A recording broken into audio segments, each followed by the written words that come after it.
A continuación, Noticiero Telesucesos. Clasificación A. Apto para todo público. Un noticiero pensado para usted porque se lo merece. Nos acercamos a la realidad desde diferentes perspectivas. Noticiero Telesucesos. Primera parte del Noticiero Telesucesos, con las noticias más importantes del día. ¿Qué tal, amigos? Bienvenidos a esta edición del Noticiero Telesucesos correspondiente a hoy, viernes 24 de septiembre del 2021. Empezamos con la información.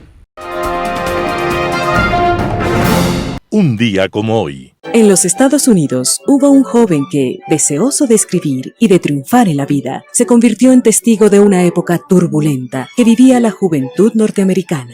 Eran los años 20, en los cuales el único Dios reconocido era el dinero. Y no importaba lo que en la vida se fuera o no se fuera, lo importante era tener dinero. Aquel joven se llamaba Francis Scott Fitzgerald y en sus novelas reflejó aquella época atolondrada, llena de emociones vacías, marcada por la falta de principios y la ambición del poder. Y en aquella época, el testigo terminó viviendo como el resto. Scott Fitzgerald vivió su propio drama por culpa del amor. Se enamoró perdidamente de una mujer llamada Zelda Zaire, pero ella le puso una condición para casarse. Me casaré contigo solo si consigues mucho dinero, si te haces millonario y puedo vivir como yo quiero. Solo así me casaré contigo. Y Scott Fitzgerald se dio la tarea de escribir y ganar dinero, y pudo casarse con la exigente mujer. Y ambos se dedicaron a gastar más de lo que podían y a beber más allá de lo que podían sus cuerpos. Tiempo después, su esposa fue internada en un hospital psiquiátrico. Hubo un incendio y murió entre las llamas. Para apagar las penas, Scott Fitzgerald se dedicó a la bebida y murió cuando su obra literaria apenas empezaba a entregar lo mejor. Scott Fitzgerald estaba naciendo un día como hoy, 24 de septiembre de 1896. Y desde sus novelas nos recuerda que a veces la realidad supera a la imaginación. Las principales noticias del día. Titulares. Juez del Tribunal Contencioso Electoral rechaza denuncia en contra de Yunda por infracción electoral. Prisión preventiva contra 3 involucrados en el caso Ispol. Se concretó la fecha para el diálogo entre Guillermo Lasso y la CONAIE. Procurador solicita al gobierno que efectúe el pago a la compañía Perenco Ecuador Limited. Representantes de 13 universidades cerradas presentan denuncia contra expresidente Correa. Oposición de comunidades retrasa perforación de pozos en Campo Sacha. En el segmento de opinión, crisis institucional y lucha contra la corrupción. Los editoriales serán de Ramiro Ruiz, el pulmón de Planeta. Martín Payares, el montaje para nombrar el contralor a dedo está listo. Vicente Albornoz, ¿tendremos inmunidad de rebaño? José Hernández, Nebot volvió con más de lo mismo. Mauricio Gándara, políticas de seguridad. Noticias del día con el arquitecto David López. Juez del Tribunal Contencioso Electoral rechaza denuncia en contra de Yunda por infracción electoral.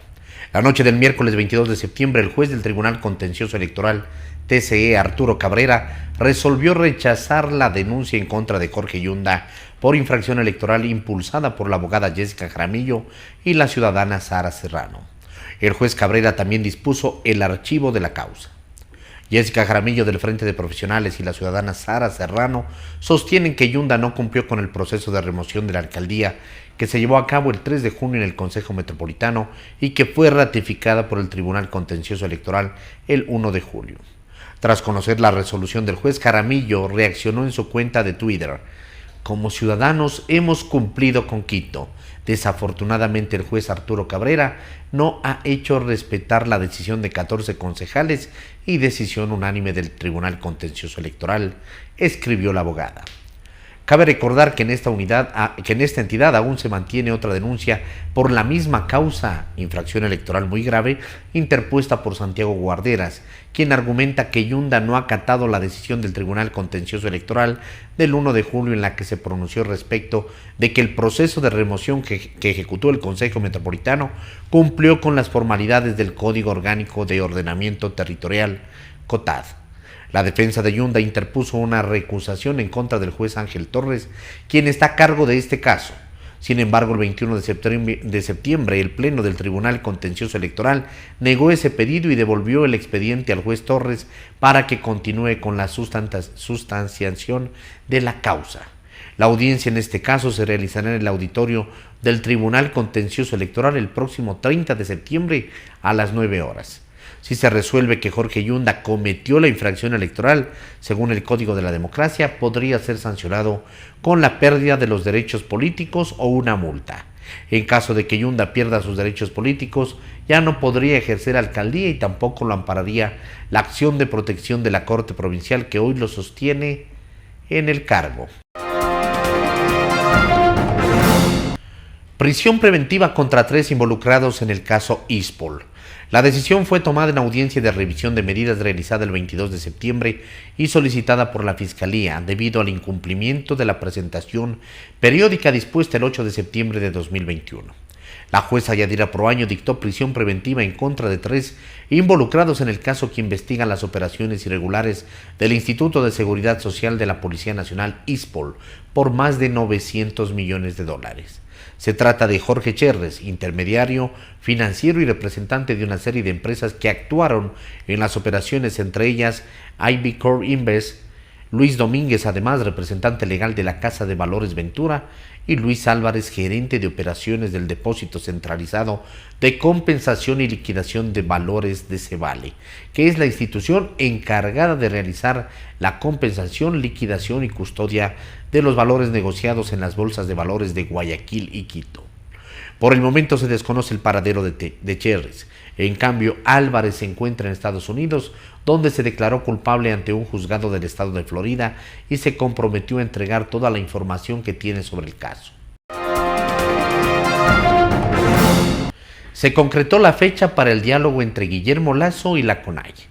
En el Palacio de Carondelet, a las 11 horas del próximo 4 de octubre, se realizará el encuentro entre el presidente de la República, Guillermo Lasso, y los dirigentes de la Confederación de Nacionalidades Indígenas del Ecuador, CONAIE.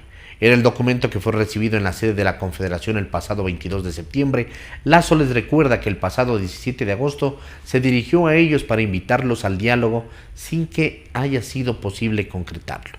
En esa ocasión, Leonidas Issa, presidente del movimiento indígena, dijo que no asistirían porque se les avisó con pocas horas de anticipación y para que se dé exigieron que sea televisado y que acudan 100 delegados de sus bases.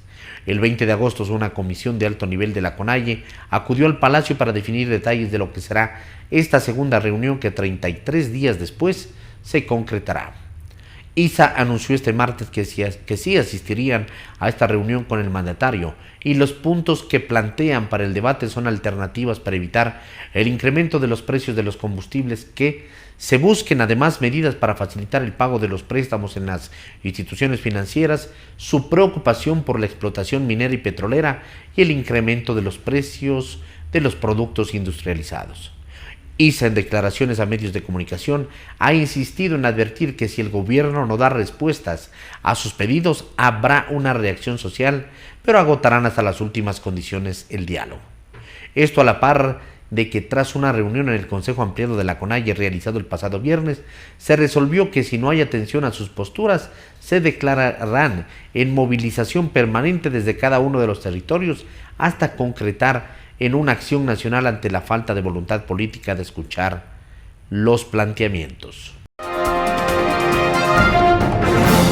Procurador solicita al gobierno que efectúe el pago a la compañía Perenco Ecuador Limited. El Procurador General del Estado, Íñigo Salvador, envió una solicitud al presidente Guillermo Lasso en la que recomienda que se coordinen las acciones para la cancelación del laudo arbitral. Las entidades competentes deberían coordinar las acciones que corresponden para asegurar el cumplimiento de esta obligación de carácter internacional y precautelar los intereses del Estado, dice el escrito. El caso surge porque la compañía Perenco Ecuador Limited planteó en el 2008 un arbitraje internacional en contra de la República del Ecuador como consecuencia de la vigencia de la ley número 42 del año 2006, que fijó una participación mínima del 50% para el Estado sobre los excedentes en los precios de venta de petróleos no pactados o no previstos en los contratos originales. El mencionado porcentaje fue incrementado al 99% mediante el decreto 662 del 2007. En su demanda, Perenco alegó que dichas disposiciones y las consecuentes procedimientos coactivos iniciados en su contra por el incumplimiento de sus obligaciones con el Ecuador alteraron su participación prevista en los contratos sobre los bloques 7 y 21, hechos que constituían una violación de los convenios suscritos y del Tratado Bilateral de Promoción y Protección de Inversiones suscrito entre Ecuador y Francia, indica el procurador. Luego, el tribunal a cargo del caso emitió su laudo final el 27 de septiembre de 2019, dictaminando que el Estado ecuatoriano violó el TBI y los contratos de participación, y en consecuencia ordenó pagar $471.820.400 a favor de Perenco. Después, la Procuraduría interpuso una solicitud de anulación del mencionado laudo arbitral, cuya resolución, que anula parcialmente el laudo, se notificó el 21 de mayo de 2021. En esa resolución se redujo el monto a cancelar por parte del Estado en $435.182.000. Sobre ese monto se realizaron además deducciones dispuestas por el comité ad hoc como efecto de la condena a Perenco de indemnizar al Estado por los daños ambientales causados en la zona de explotación petrolera por $54.439.517 y otros descuentos $6.039.328.75 correspondientes a costos y gastos arbitrales. Finalmente, el Estado debe cancelar a Perenco $374.373.154.25 más los intereses que se generen. Representantes de 13 universidades cerradas presentan denuncia contra el expresidente Correa. Los representantes legales de 13 universidades extinguidas durante el gobierno de Rafael Correa presentaron la mañana de este miércoles una denuncia penal para que la Fiscalía investigue al exmandatario Correa y a 3 de sus entonces funcionarios por la confiscación de bienes muebles e inmuebles, fondos en efectivo en las cuentas, pasivos y cuentas por cobrar que fueron retenidas a estas instituciones de manera ilegal e inconstitucional. En la denuncia se pide que se extienda la investigación a Alexis Mera, exsecretario jurídico de la Presidencia, a Guillaume Long, expresidente del Consejo de Evaluación, Acreditación y Aseguramiento de la Calidad de la Educación Superior, CEACES, y René Ramírez, expresidente del Consejo de Educación Superior. Delincuencia organizada sería el delito que tentativamente creen los denunciantes que se debería investigar en este caso. Ese delito se habría dado, dijeron, para asaltar bienes que son eminentemente privados y que se inventaron la forma de poderlos secuestrar y llevar. El presidente de la Preasociación de Universidades Cerradas, Armando Estrada, explicó que fueron perjudicados por más de $657 millones. Existen más de 100 propiedades, entre edificios, terrenos, centros de formación, que fueron confiscados. Muchas infraestructuras han sido rematadas. Es necesario que el Ecuador sepa y conozca a profundidad qué hicieron con los recursos materiales, porque el perjuicio es millonario, sostuvo Estrada. Los denunciantes solicitaron a la Fiscalía que conforme una comisión especial integrada por expertos en educación superior que exija los informes y testimonios de los evaluadores in situ y de los bienes, fondos en efectivos en las cuentas, los pasivos y cuentas por cobrar que se confiscaron a las universidades suspendidas. Uno de los objetivos del colectivo es que se reabran las universidades que según ellos fueron injustamente cerradas al no respetar el debido proceso y al ser parte de hecho que fue político. Oposición de comunidades retrasa perforación de pozos en Campo Sacha. La empresa china Sinopec International Petroleum Service Ecuador fue adjudicada por Petroecuador un contrato de servicios específicos integrados para la perforación y completación de pozos en Sacha para incrementar la producción en 3.070 barriles diarios desde diciembre de 2021. La perforación de 5 nuevos pozos en Sacha, uno de los campos petroleros productivos más importantes del país, no ha podido iniciar por la oposición de grupos ambientalistas y de la comunidad. De acuerdo con Plan de Acción, Sinopec debía perforar 5 pozos direccionales nuevos desde el 15 de septiembre, pero esto no ha ocurrido por problemas en el traslado de los taladros de perforación. El ministro de Energía, Juan Carlos Bermeo, explicó que la población de algunas localidades ha impedido el traslado de los taladros desde la base de Sinopec en el Coca hasta las plataformas Sacha 390 y Sacha 350, ubicadas en esa misma localidad amazónica. Según Petroecuador, la oposición al programa de perforación está liderada por varios dirigentes comunitarios, quienes han anunciado posibles paralizaciones en zonas donde históricamente no ha existido conflictos. Los dirigentes, según la versión de la petrolera, habrían condicionado el inicio de la perforación a que Petroecuador asuma beneficios, obras y compensaciones adicionales al actual programa de relaciones comunitarias en la zona. Personal de Petroecuador, así como delegados de otras instituciones del Estado, mantienen diálogos con las comunidades y sus dirigentes para evitar el bloqueo de las actividades petroleras. Petroecuador asegura que cumplió con las indemnizaciones y compensaciones a las comunidades.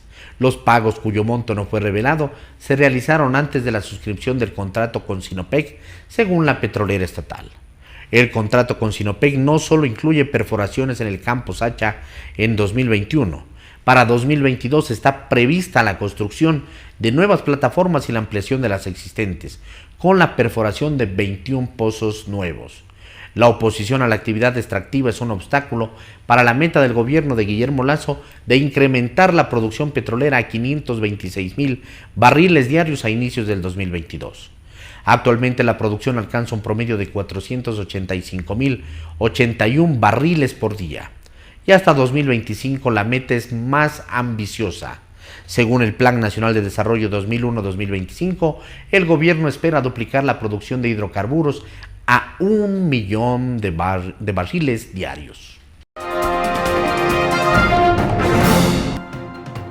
Un panorama de noticias para su estatura intelectual.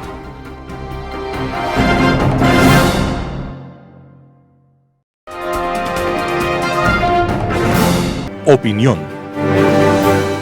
Estimados amigos y amigas, gracias por estar con nosotros nuevamente en este programa de Telesucesos. En todos estos días ha acontecido noticias importantes en el país. El viaje del señor presidente Guillermo Lasso Mendoza, por ejemplo, a una reunión internacional de Ciudad de México, y el diálogo con el presidente mexicano sobre integración latinoamericana. La presencia y el discurso del señor presidente en Nueva York, en Naciones Unidas, que es un contenido muy acertado, así como otra serie de temas que próximamente los vamos a comentar. Pero hoy voy a hacer un comentario de dos temas importantísimos para el país, no solamente para el gobierno. El uno, la firma de un memorándum de cooperación entre el gobierno nacional y Naciones Unidas. El tema y el objetivo es corrupción, la lucha contra la corrupción en el Ecuador, asistido por Naciones Unidas. Y el segundo tema es lo que ha pasado con la proforma presupuestaria del año 2021 enviado por el presidente hace X número de semanas.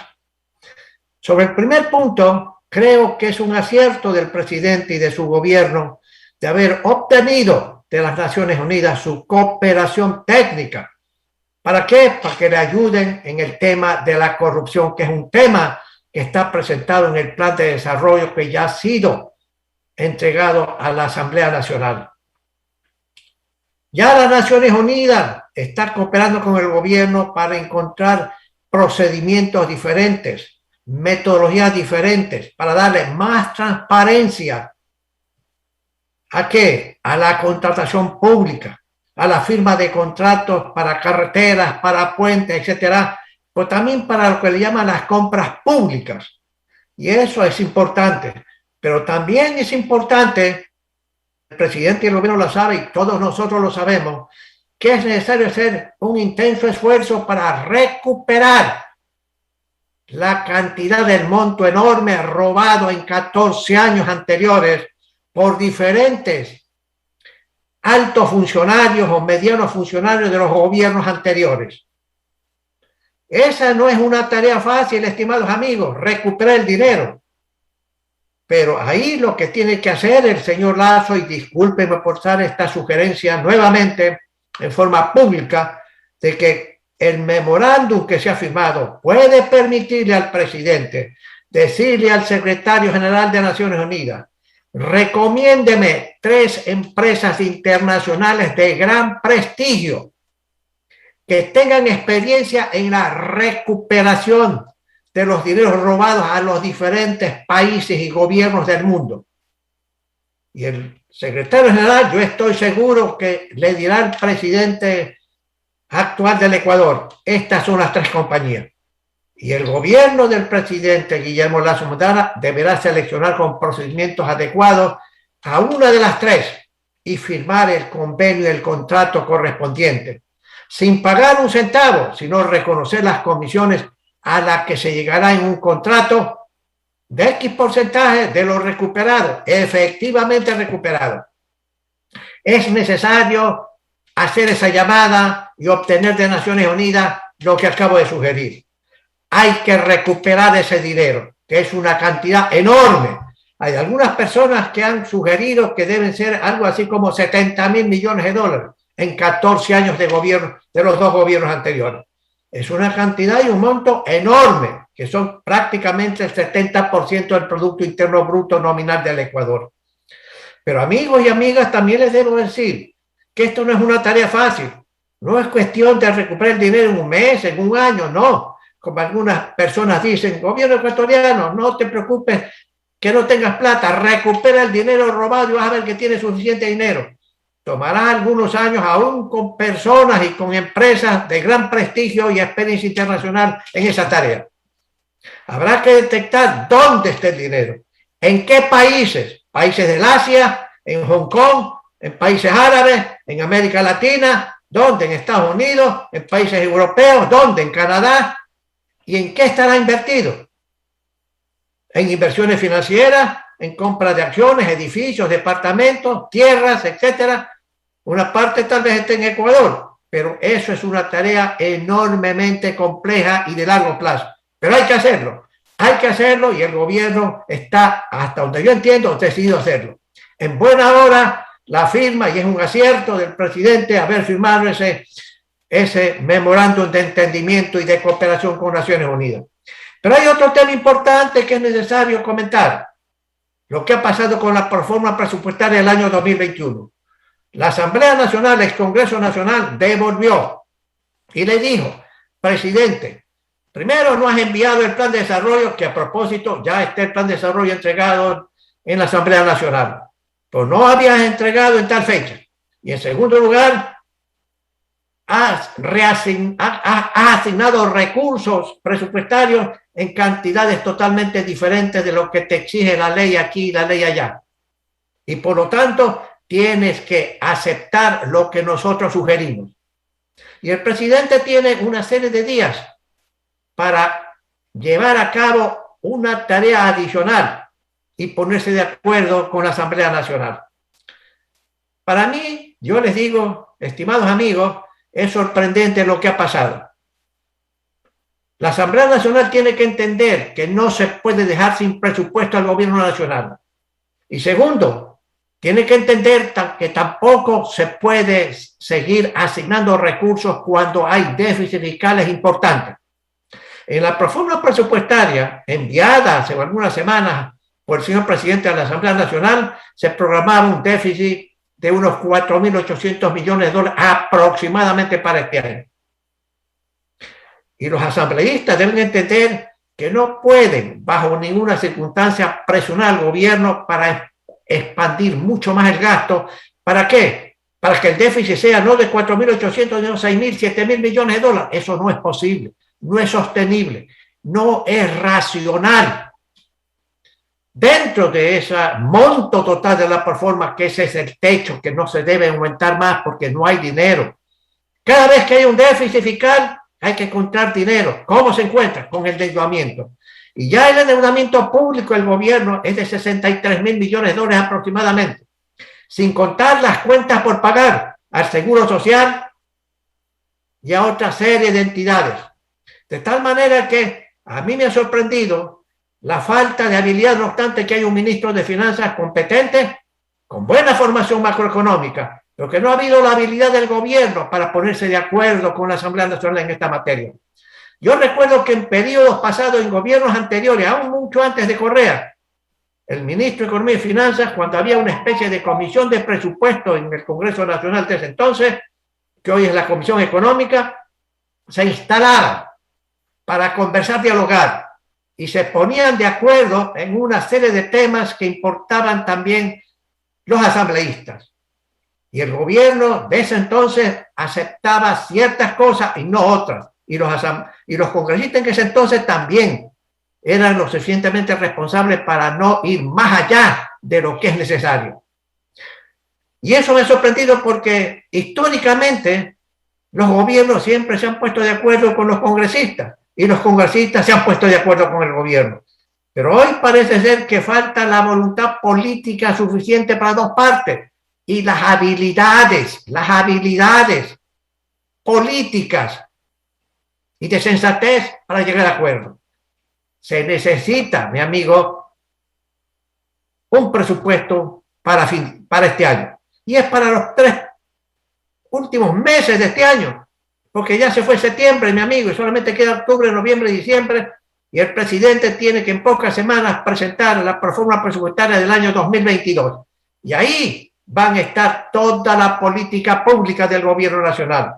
Porque un presupuesto del Estado, mi amigo, no solamente que es un presupuesto económico y financiero el más importante que en el país, es también un documento político. ¿Por qué? Porque en ese presupuesto está toda la política pública de un gobierno. Lo que ese gobierno quiere hacer en carreteras, en centrales hidroeléctricas, en caminos vecinales, en proyectos de riego, o sencillamente reducir el número de burócratas en el país, ¿sí? Pero también la asignación de recursos de subsidios, la asignación de recursos para educación, para construir más hospitales, por ejemplo. Entonces, ahí está la política pública toda de un gobierno. Y el plan cuatrenal, que se complementa con el presupuesto, tiene todas las metas sencillamente en los 4 años que va a durar el gobierno. Y para eso sirve también el plan de desarrollo que hacia el futuro vamos a comentar. Los objetivos que tienen, las metas que tiene el gobierno en esa materia. Pero queridos amigos y amigas, yo espero y aspiro que en esta nueva etapa, la reforma presupuestaria nueva con ciertas reformas que debe enviar el señor presidente Guillermo Lasso Mendoza pueda ser aceptada. Asambleístas asuman sus responsabilidades en forma seria y sensata. No le den guerra sin cuartel, sin bases sólidas al gobierno nacional. Permitan sencillamente que lleve a cabo su programa de gobierno que fue aprobado por los ecuatorianos cuando decidimos votar por el señor Guillermo Lasso Mendoza.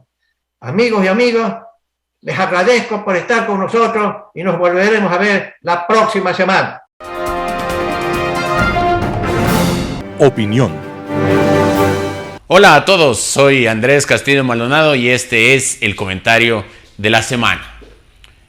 Las instituciones están compuestas por personas. Las instituciones, de acuerdo a lo que dice el derecho, son personas jurídicas, son ficciones del derecho. No existen físicamente, sino más bien están compuestas por personas naturales.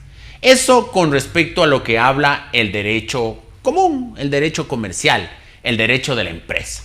Cuando hablamos del Estado, asimismo, las instituciones estatales están compuestas por las personas que la integran.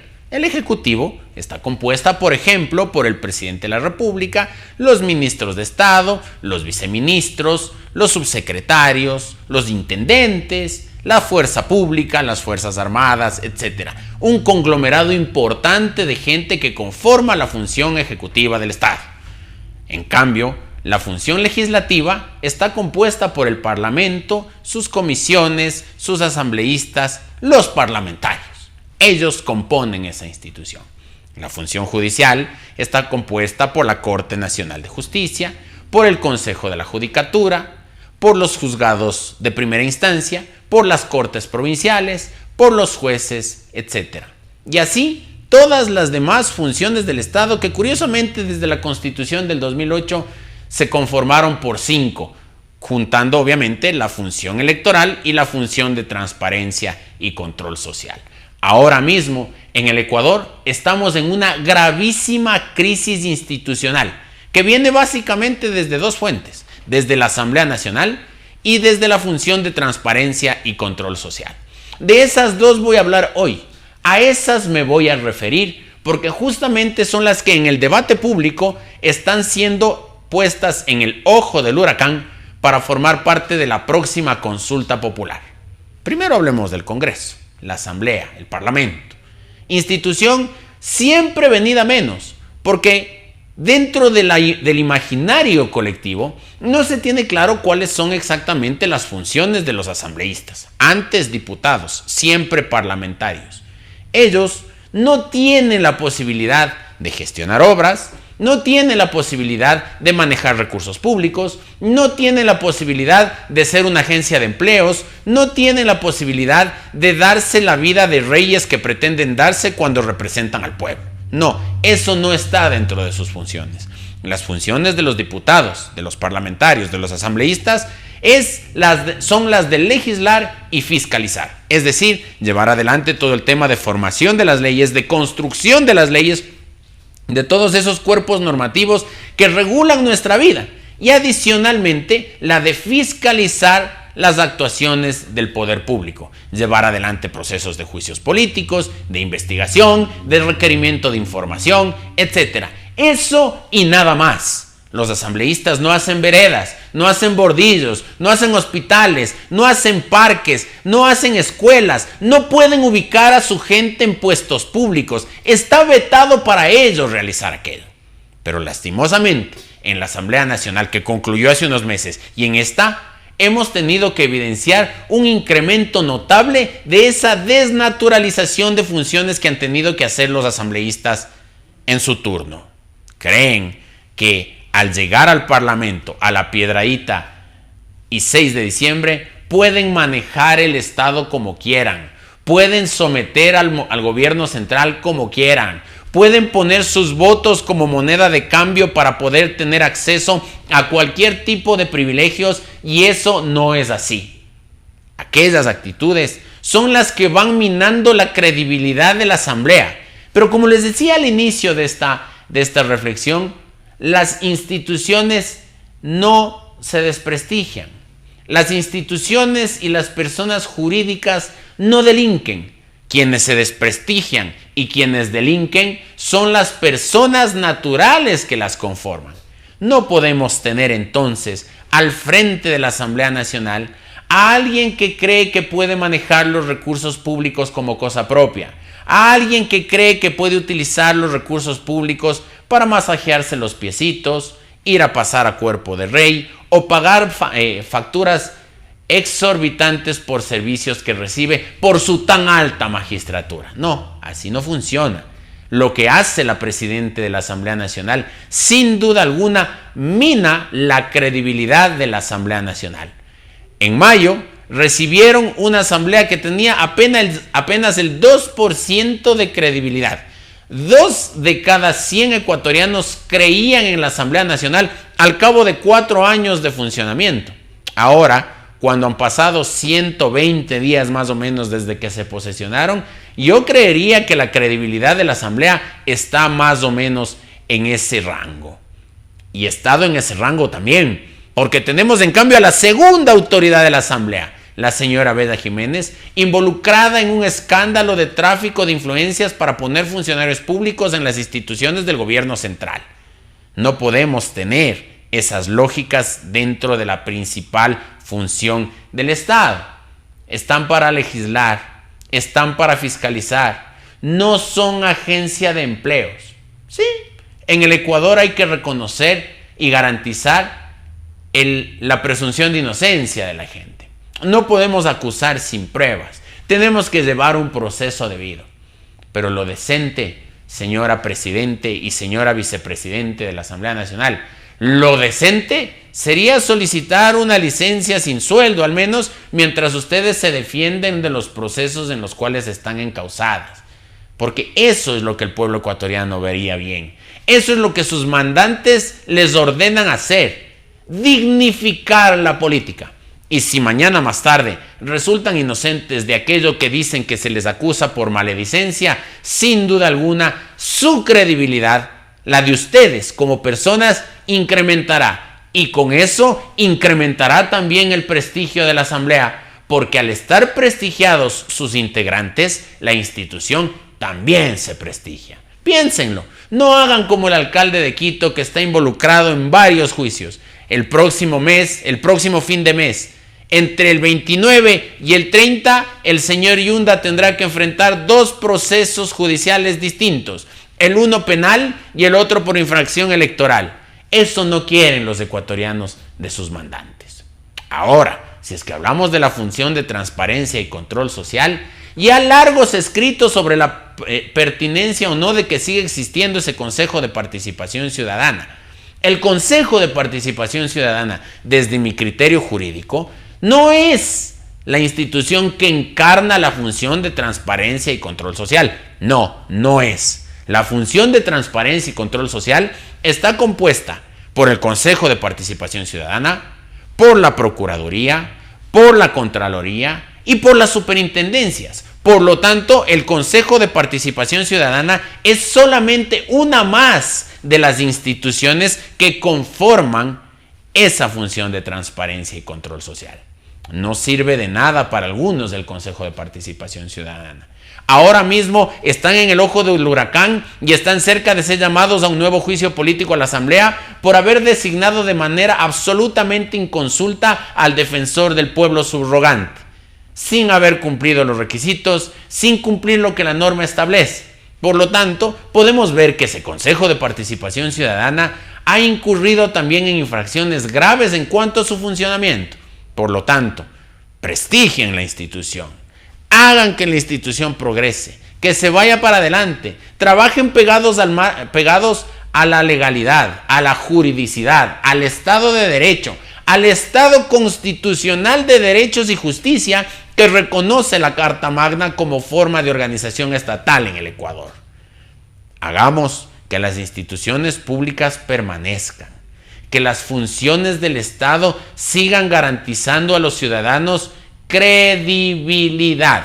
Y si es que ustedes, quienes están manejando esas instituciones o integrando esas instituciones, creen que se puede acceder a la función pública para hacer plata, están muy equivocados.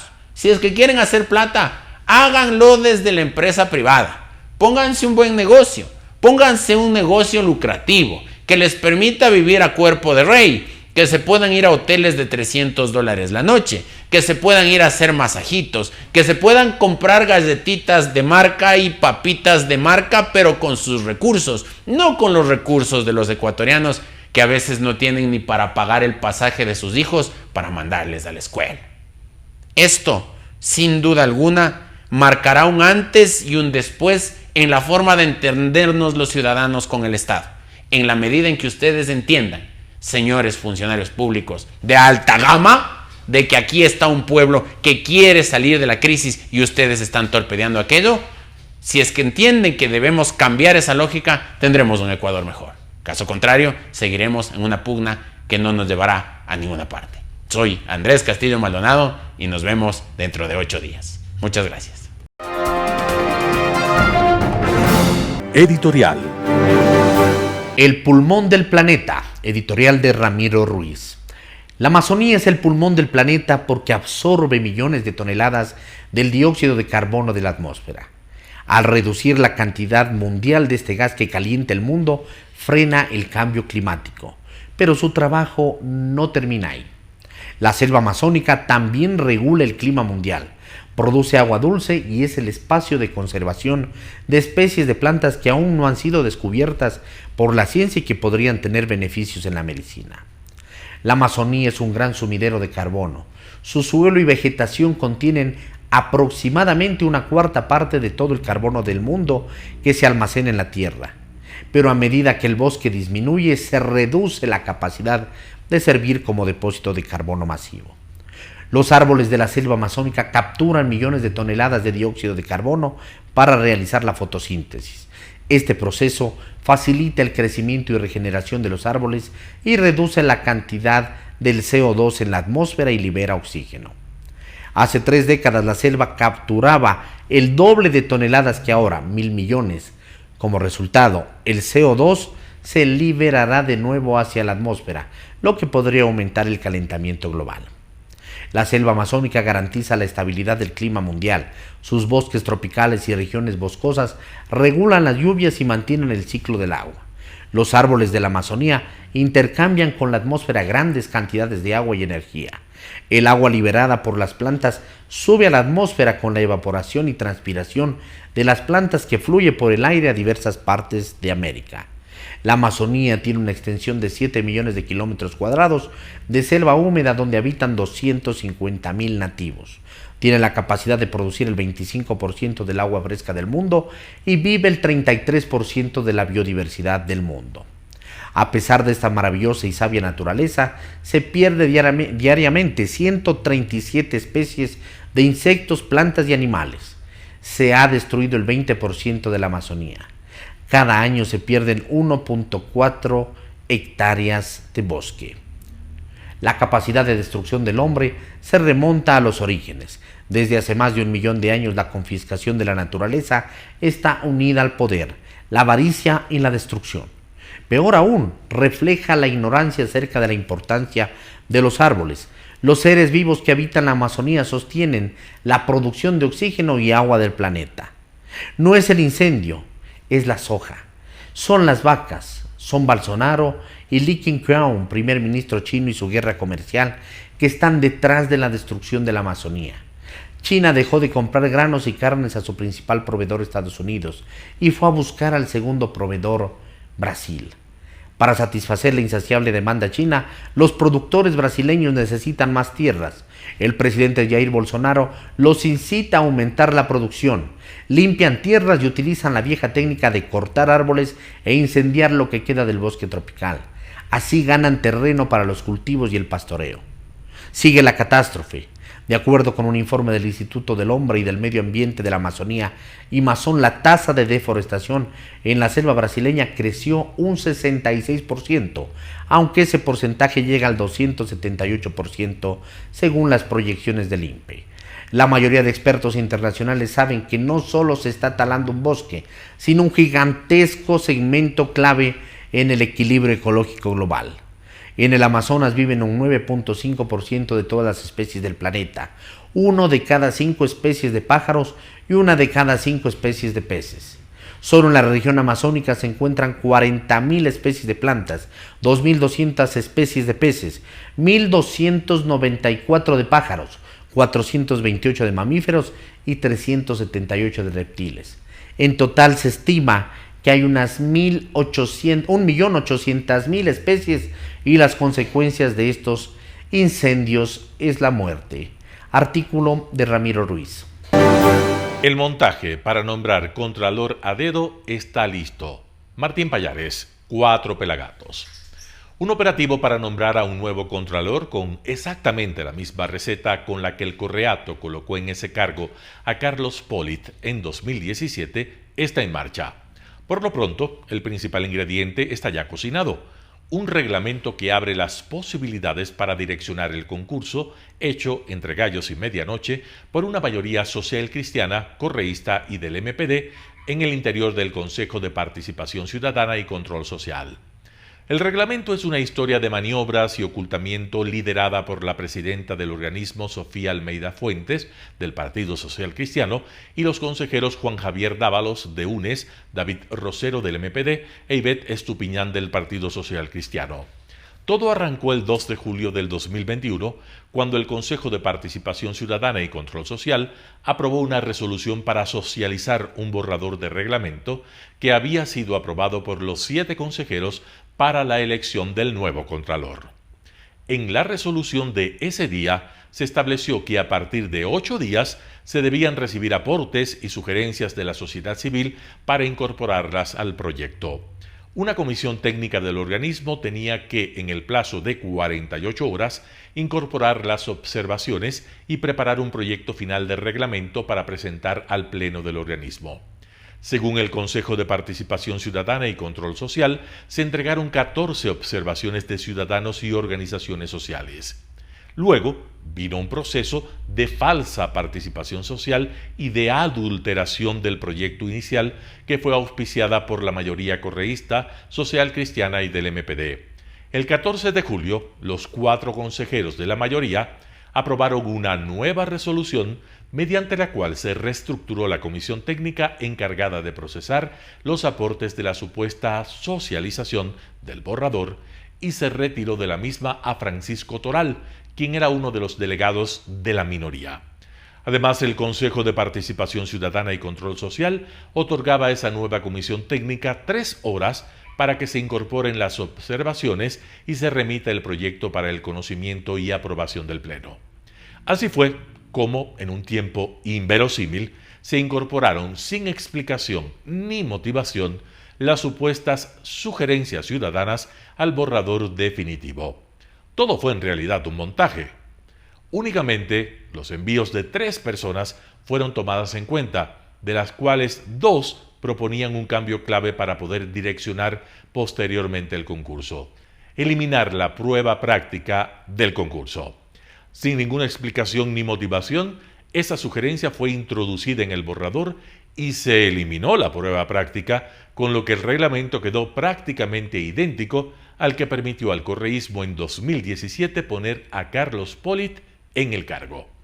Estas 2 propuestas, que supuestamente eran de 2 personas distintas, llegaron con una carta de presentación idéntica, incluso con los mismos puntos y comas. La otra sugerencia, aceptada asimismo sin explicación ni motivación alguna, establecía la prohibición para que participen personas que hayan trabajado en las Fuerzas Armadas y en la Comisión de Tránsito del Guayas. De los otros 11 aportes, según el Consejo de Participación Ciudadana y Control Social que se recibieron, ninguno fue tomado en cuenta por esta comisión. Es lo que en la minoría se llama el bypass hecho a los otros aportes, muchos de los cuales venían de universidades y de colectivos que habían trabajado seriamente en el tema. La consejera Rivadeneira sostiene que hubo más propuestas que fueron incluso ignoradas del listado, ya que al menos 2 colectivos llamaron a preguntar sobre qué había pasado con sus envíos. Finalmente, el 18 de julio, la mayoría aprobó un reglamento que no tiene prueba práctica para la selección del nuevo contralor, es decir, uno prácticamente idéntico al que se usó para el nombramiento de Carlos Polit. La aprobación se hizo sin un solo debate siquiera, sin cumplir el procedimiento parlamentario mínimo. La mayoría simplemente dispuso la votación. De nada sirvieron las protestas de los consejeros de minoría. ¿Por qué eliminar la prueba práctica abre las puertas para direccionar el concurso? Según los consejeros de minoría Hernán Ulloa, María Fernanda Rivadeneira y Francisco Bravo, la prueba práctica es la única herramienta que permite constatar en vivo y en directo los conocimientos y dominio del postulante sobre el tema materia de las preguntas. En una prueba práctica, no solo el jurado puede hacer preguntas improvisadas y sobre las que ningún postulante pudo haber tenido información filtrada, sino que se le hace públicamente y con transmisión en vivo y en directo para evitar arreglos y componendas. El operativo para el amañamiento del reglamento para el nombramiento de contralor no viene aislado. El antecedente fue el nombramiento hecho por los mismos consejeros del Acuerdo Social Cristianos UNE-MPD del nuevo defensor del pueblo César Córdoba Valverde. Resulta que Córdoba no solo que no fue sometido a un cuestionario por los miembros del Consejo de Participación Ciudadana y Control Social, y que no tenía los títulos que lo habilitan como experto en derechos humanos, sino que había sido secretario del Consejo de Participación Ciudadana y Control Social hasta hace pocos días, luego de que el ex defensor del pueblo, Freddy Carrión, había sido detenido por un escándalo en el que se le acusó de agresión sexual. Córdoba, como secretario del Consejo de Participación Ciudadana y Control Social, fue parte clave de la puesta en marcha del operativo para acomodar el reglamento de barras y fue, según la consejera María Fernanda Rivadeneira, quien ha ocultado información de todo el proceso. Rivadeneira, ante la negativa de la presidenta del Consejo de entregar los documentos, llegó a presentar una acción de acceso a la información, la que fue admitida por una jueza y luego inmediatamente apelada por el Consejo de Participación Ciudadana y Control Social. Los operativos para el nombramiento del Defensor del Pueblo como para la redacción y aprobación de un reglamento amañado a fin de nombrar un contralor a dedo son parte de un plan que tiene la mayoría para continuar imponiendo sus intereses en los nombramientos que el Consejo de Participación Ciudadana y Control Social tiene que realizar en instituciones del Estado. Así lo sostienen Rivadeneira y Ulloa. Uno de esos, según los consejeros Bravo, Ulloa y Rivadeneira, es el nombramiento en noviembre de 2 vocales del Consejo Nacional Electoral, organismo que será clave si es que el gobierno presenta un proyecto de consulta popular. El correísmo y el social cristianismo, montados en un acuerdo en el interior del Consejo de Participación, han logrado ejercer un poder sobre el Estado que, seguramente, pretendían tener en el frustrado acuerdo parlamentario que estuvo listo antes del inicio de gobierno de Guillermo Lasso. El colapso de ese acuerdo, se sabe, empujó a que en el Consejo de Participación Ciudadana y Control Social se cocinara el acuerdo de la actual mayoría. Martín Pallares, 4 Pelagatos. ¿Tendremos inmunidad de rebaño? Vicente Albornoz, publicado en El Comercio. A veces la unión de algo malo y algo bueno puede producir algo extraordinario. Quizás ese sea el caso cuando se combinó un alto número de defunciones por COVID con un alto número de vacunados contra esa enfermedad. Puede ser que el resultado diera algún tipo de inmunidad de rebaño. Revisemos los números. Las defunciones inusuales en el Ecuador desde marzo de 2020 hasta mediados de agosto del 2021 suman algo más de 60,000 muertes. Un número muy alto que ubica al Ecuador como el país número 11 con más muertes en relación a su población. Según una estimación muy confiable de la revista The Economist, por cierto, esta terrible estadística la encabeza el vecino país del Perú. Las defunciones inusuales son aquellas que están por encima del nivel normal y son una buena manera de estimar las muertes que hay, muy probablemente, y que fueron causadas por el COVID. La pregunta es, ¿cuánta gente tuvo que contagiarse para que haya más de 60,000 defunciones por COVID? Para esto se puede recurrir a estudios del CDC de los Estados Unidos que estiman que en promedio 1 de cada 170 personas contagiadas muere de COVID, lo cual es bastante alto. De esa manera se puede estimar que para que haya ese número tan alto de muertes, tuvo que haber algo más de 10 millones de contagiados, 60,000 por 170. Esos 10 millones son ecuatorianos que con muchos pocos o ningún síntoma pasaron por la enfermedad y en el 99.4% de los casos que sobrevivieron también adquirieron algún tipo de inmunidad. Entonces, primera parte del cálculo, ya hay 10 millones de personas que adquirieron inmunidad por contagio. La segunda parte son los aproximadamente 10 millones de ecuatorianos ya vacunados. Obviamente esta cifra no se puede sumar a la anterior porque debe de haber muchísima gente que se enfermó y luego se vacunó, pero también debe de haber mucha gente que nunca se contagió y adquirió su inmunidad exclusivamente por la vacuna. Pero si en un país de 17 millones de habitantes 10 tienen inmunidad por curación y 10 por inmunidad por vacunación, aunque muchos se repitan, es muy probable que la totalidad de la población tenga un altísimo nivel de inmunidad, quizás tanta como para haber llegado a la famosa inmunidad de rebaño. Otros países tienen más vacunados, pero no tuvieron tantas defunciones en exceso. Otros tienen más defunciones, pero no recibieron tantas vacunas. Quizás esa combinación de la pesadilla de abril de 2020, cuando murió tanta gente, sumada al milagro de los 100 días, cuando se vacunó a tantos, quizás eso explicaría por qué llevamos ya 3 semanas con niveles de defunciones similares a los que había antes de la pandemia. Ojalá así sea, y ojalá un poco de optimismo no sea malo. Artículo de Vicente Albornoz, publicado en Diario El Comercio. Nebot volvió con más de lo mismo. José Hernández, 4 Pelagatos. la parte medular del discurso de Jaime Nebot en la convención que el Partido Social Cristiano tuvo el sábado 18 para elegir su nueva directiva nacional duró 35 minutos. Y por supuesto, al escucharlo, vuelve la pregunta de siempre: ¿desde dónde habla Nebot?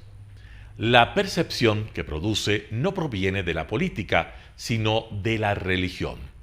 Vamos a criticar con mesura, pero sobre todo con la verdad. La verdad, dicho así, adquiere categoría sagrada. Se adornó además reproduciendo un mensaje del Papa peronista y haciendo una reflexión a partir de un pasaje bíblico.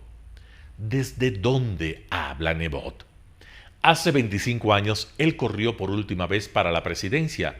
Hace 15 meses anunció su retiro definitivo de la política y, sin embargo, las críticas fundamentales efectuadas al gobierno actual estriban en el incumplimiento a las promesas que él avanzó y que Guillermo Lasso incluyó en la campaña al calor de los recorridos que hicieron los dos.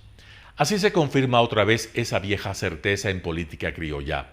El Partido Social Cristiano, aunque no gane las elecciones, quiere gobernar desde la Asamblea Nacional o desde el Ejecutivo. Nebot dijo que esperó 4 meses para opinar sobre el presente y el futuro. Lo dijo como prueba fehaciente de responsabilidad. En los hechos, el líder social cristiano dramatiza su actitud y el tiempo de su silencio solo para ratificar que cuando un político criollo habla, él se sobreentiende que lo hace para ajustar cuentas con el gobierno de turno. 4 meses, cuando él mismo reconoce que el país está quebrado. ¿Eso hace alguna diferencia? Nebot no supera el síndrome de haberse erigido ante sí mismo desde la alcaldía de Guayaquil en el referente exitoso de la política nacional. Con un matiz que en algo debería pesar en su análisis, pero que nunca evoca, él fue 19 años alcalde de Guayaquil, Lasso lleva 4 meses en la presidencia de la República. Ahí radica el eslabón más débil de su discurso, porque en la primera parte de su exposición dedicada a la doctrina, no hay mayor diferencia con lo expuesto por Lasso, que no es la hora de las ideologías, que la única ideología que sirve es el éxito, el bien común, el cambio de vida para bien, que toda acción de un gobierno se resume en la palabra prosperidad, que la economía no puede estar al servicio de un estrado tragaldabas, que la democracia se basa en independencia de funciones y contrapesos. ¿El Partido Social Cristiano puede dar lecciones en este capítulo? Que una democracia puede vivir con los excesos de la prensa, pero no con su silencio, que la misión del Estado es ocuparse de los más humildes, que hay que luchar contra la corrupción, que el Estado y la empresa privada son irreemplazables, pero cuando la tiranía de alguno de los dos se impone, hay que corregir, que la salida no es el comunismo fracasado, ni el socialismo disfrazado o el capitalismo salvaje, es el capitalismo humanista, y así se podría seguir.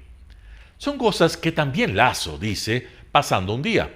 El problema del social cristianismo con la política, no con Lasso, es su incapacidad manifiesta para concebir una acción pública a la vez responsable e integral. Nebot reconoce que el país está quebrado. Critica al Fondo Monetario Internacional, en este discurso no lo hizo directamente, y a la vez, como si hubiese dólares debajo de algún colchón oficial, exige que se siga pagando a tiempo a los municipios, a las universidades, que no se diga que las vacunas cuestan, y cuestan 900 billones de dólares, que se le pague las cuentas al IES, que no pagó Correa, pero eso no lo cita. Todo esto dice con la misma seguridad y el tono con que Leonidas Issa exige con aire marcial que se eliminen las bandas que fijan los precios de los combustibles, o con que el desparpajo con el FUT conmina a que se rompa el acuerdo con el Fondo Monetario Internacional. Nebot no piensa global porque su problema no es administrar el Estado, es quedar bien con su electorado. Por eso reclama por las 400.000 computadoras y los 40 puntos de Internet que él prometió, o por los 300.000 almuerzos diarios, por el buque laboratorio estatal que guíe en alta mar a los pescadores, del cual él habló, y como en guerra todo vale, Nebot, convertido en adivino, anuncia que salvo el programa de vacunación, el gobierno no piensa cumplir con nada más. se basa en textos que el presidente dijo que no recogían su pensamiento y que éste se podría evaluar realmente ante el plan de gobierno que hará conocer en semanas y que vendrá con el presupuesto del 2022. Hay, por supuesto, en el discurso de Nebot, advertencias, aclaraciones y cambios que seguramente el gobierno meditará. Es imposible, no obstante, no registrar el enorme lavado de manos sobre lo que pueda suceder en el país por la falta de mayoría en la Asamblea. Desde ahora, el líder social cristiano se libra de cualquier responsabilidad. En ese punto volvió a ser abogado incondicional del correísmo. Recordó, sin citarlo, que había una mayoría a la cual Lasso dio la espalda. No dijo que esa mayoría incluía impunidad absoluta para aquellos que durante 10 años oprimieron y robaron.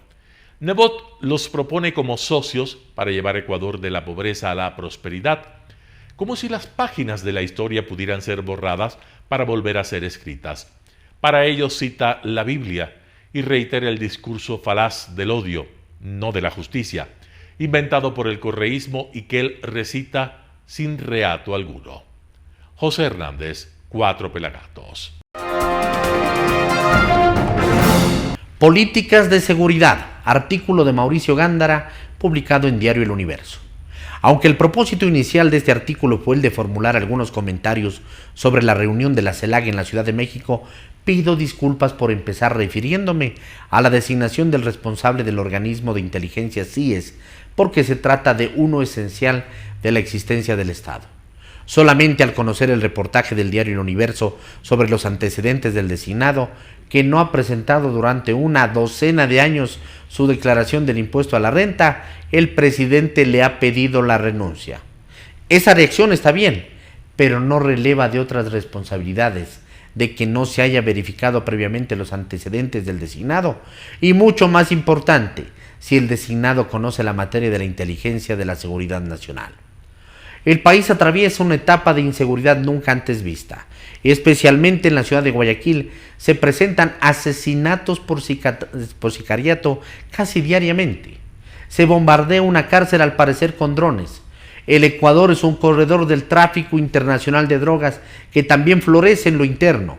Los carteles de la droga están instalados en el país. Se disputan la supremacía en calles y cárceles. La Fiscalía lucha contra el crimen organizado con limitados medios, y en medio de este ambiente putrefacto no se puede nombrar responsables de la inteligencia de la seguridad nacional a desconocedores de la materia, a cualquier partidario de campaña. Consejero de Seguridad Nacional en Estados Unidos se designó a un Henry Kissinger. En el Ecuador hay gente muy preparada. Así se designó al coronel Fausto Cobo para dirigir al sistema penitenciario. La seguridad es la columna vertebral del Estado. En estos días, como presidente pro tempore, el presidente de México trata de darle vida a quien hasta ahora prácticamente no la tiene, la CELAC. Convocó AMLO a una conferencia de los países de América Latina y el Caribe. El gigante Brasil se retiró de la CELAC. Esta nació por iniciativa de Chávez con el objeto de reemplazar a la OEA y anular la influencia de Estados Unidos en nuestra área. Pienso que puede tener importancia como un foro regional de latinoamericanos y caribeños, pero será más complejo alcanzar una organización similar a la de la OEA, con su sede, sus funcionarios y organismos tan importantes como la Comisión y la Corte Interamericana de Derechos Humanos. La polarización ideológica de América Latina conspira contra su éxito. Ya lo pudimos apreciar en estos días por el rechazo de algunos países a Cuba, Nicaragua y Venezuela. Resultó casi hilarante el pedido de Maduro de crear una América, una nueva institucionalidad. Sin adoptar el tono de confrontación de los presidentes de Paraguay y Uruguay, el presidente ecuatoriano resaltó los valores de democracia y libertad y recalcó la necesidad de la integración económica comercial latinoamericana. Hay que dejar pasar un tiempo para poder apreciar si los esfuerzos de AMLO rinden frutos. Por lo pronto, en su territorio empiezan las negociaciones entre Maduro y la oposición para alcanzar elecciones libres con control internacional. Ojalá tengan éxito. Todo proceso de integración, de libre circulación de personas y bienes, tienen relación con la seguridad. editorial de Mauricio Gándara, publicado en Diario El Universo. Amigos, esto ha sido todo por hoy. No se olviden seguirnos en nuestras redes sociales: Facebook Telesucesos Quito, Instagram @telesucesos_, Twitter @telesucesos29, YouTube Telesucesos HD y nuestra página web www.telesucesos.net.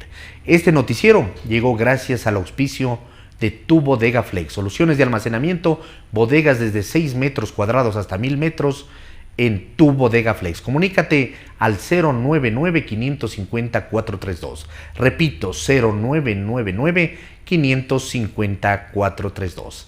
Esto ha sido todo por hoy. Hasta la próxima. Lo mejor de la mañana informando para usted. Noticiero Telesucesos.